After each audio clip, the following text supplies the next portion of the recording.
Imagine an empire so powerful, its elite soldiers were literally called new troops, forged into an unstoppable force that conquered continents. For centuries, the Ottoman Janissaries were the envy and terror of Europe, the backbone of a superpower. Yet, by the 18th century, these very same Janissaries had become a cancerous growth, not just militarily ineffective, but a financial black hole that dragged the entire empire towards ruin. How did the Ottoman Empire, a titan that once threatened Vienna, succumb to such an insidious internal rot?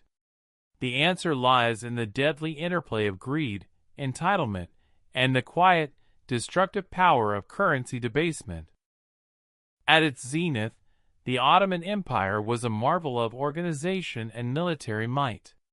Central to this was the Janissary Corps, created in the 14th century, an elite infantry unit directly loyal to the Sultan. These weren't ordinary soldiers. Recruited primarily through the Debasement system, Christian boys taken from conquered lands, converted to Islam, and rigorously trained, they were stripped of their old identities. They knew no family but the Sultan, no home but the barracks, no purpose but service. This absolute loyalty made them fiercely effective, a truly terrifying fighting machine that spearheaded Ottoman expansion. Their pay was good, and they received a special bonus called Kulis Basizi, or accession bonus, every time a new sultan ascended the throne. This was meant to secure their loyalty during transitions of power. This system worked brilliantly for centuries. The Janissaries were the cutting edge of the Ottoman sword, conquering vast territories and ensuring the Sultan's authority. But success, as it often does, sowed the seeds of its own destruction. By the late 16th century, the strict recruitment rules began to loosen. Janissaries, now a powerful and privileged class, started demanding the right to marry and pass their status to their sons.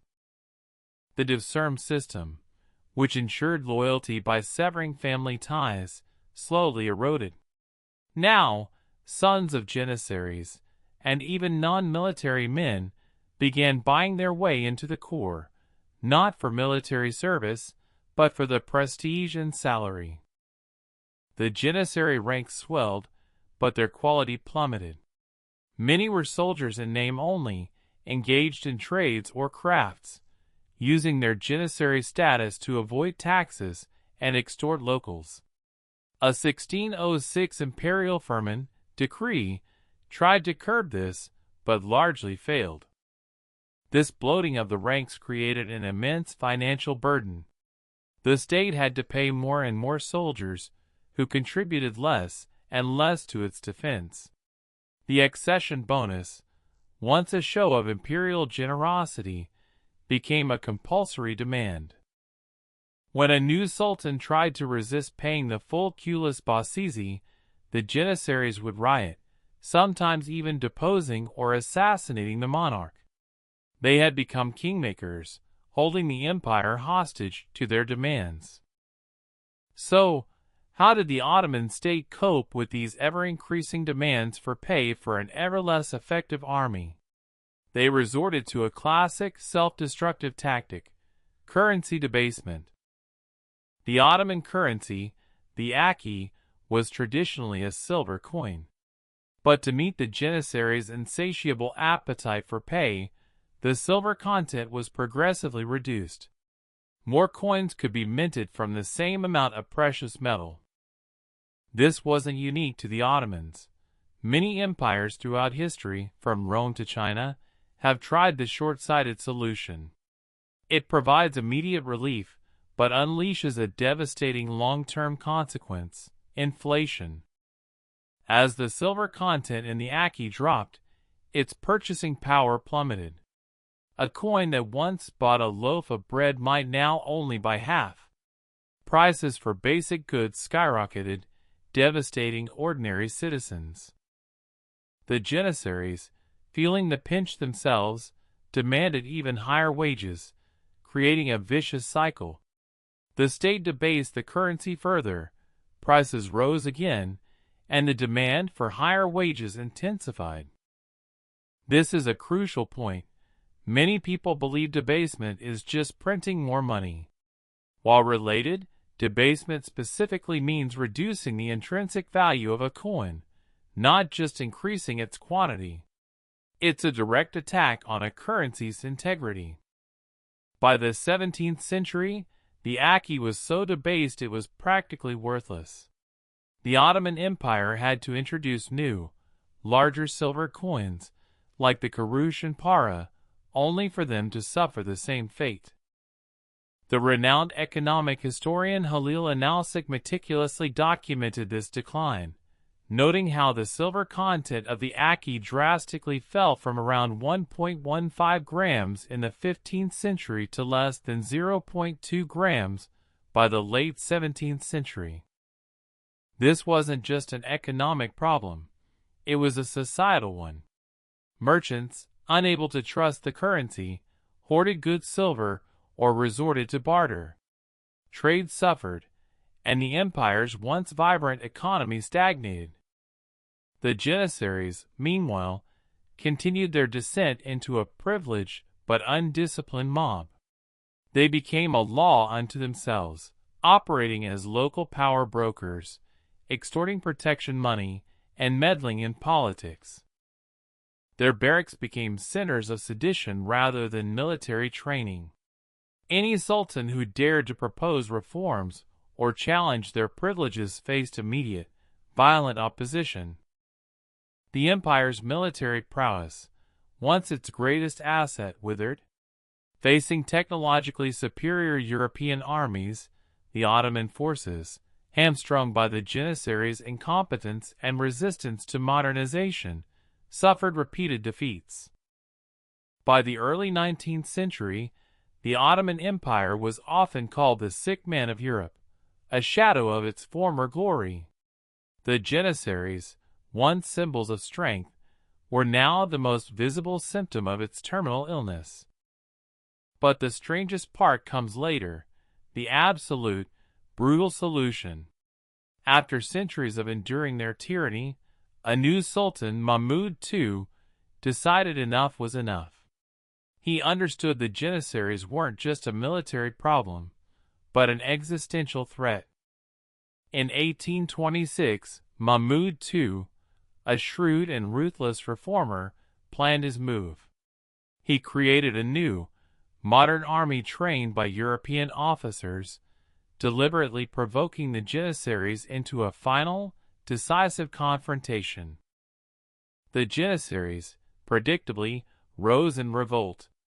They marched on the Sultan's palace, expecting to intimidate him, as they had so many predecessors. But Mahmud II was ready. He unfurled the sacred standard of the Prophet Muhammad, calling on all loyal Muslims to rally against the rebels. The new army, backed by the populace tired of Janissary excesses, surrounded their barracks. What we do not know precisely is the true extent of public support for Mahmud II's actions. While historical accounts suggest widespread relief, the precise level of popular participation in the crackdown remains a subject of ongoing scholarly debate, with some historians arguing for a more nuanced view of the populace's involvement. Then came the auspicious incident. Mahmud II ordered his artillery to fire on the Janissary barracks, turning them into a fiery death trap. Thousands were killed in the bombardment. The survivors were hunted down and executed. The entire Janissary Corps, an institution that had served the empire for over 400 years, was completely annihilated in a matter of days. This act, documented in detail by historians like Donald Quadert in the Ottoman Empire, 1700 to 1922, was a brutal but necessary surgery. The cancer was removed. Mahmud II then embarked on sweeping reforms, modernizing the army, administration, and education. He tried to rebuild an empire ravaged by centuries of internal strife and financial decay. Yet, even with the Janissaries gone, the empire's financial woes continued. The habit of debasement had deeply ingrained itself, and the broader economic infrastructure was too weak to recover quickly. The Janissary story isn't just about a military corps gone rogue. It's a stark lesson in how unchecked power, coupled with financial mismanagement, can hollow out an empire from within. The constant pressure for higher pay, met with the easy but destructive solution of currency debasement, created a feedback loop that eroded trust, destabilized the economy, and ultimately crippled the state's ability to function. It also highlights the danger of powerful institutions becoming ends unto themselves, losing their original purpose and prioritizing self-interest over the well-being of the state they were meant to serve. The Ottoman Empire lingered for another century, but its long, slow decline had been set in motion by the very soldiers who were once its greatest strength. The financial rot was too deep. The Janissaries were not the sole reason for the Ottoman downfall, of course. Geopolitical shifts, technological lags, and other internal issues all played a role. But their story is a powerful microcosm of the empire's deeper ailments. It's a reminder that even the most formidable empires can be undone not by external foes, but by the slow, corrosive effects of economic mismanagement and institutional corruption from within. The legacy of the Janissaries and their impact on Ottoman finance offers a timeless warning. The health of an empire's treasury is as vital as the strength of its armies, perhaps even more so. A state that cannot control its spending or maintain the integrity of its currency is a state on a collision course with destiny, no matter how glorious its past.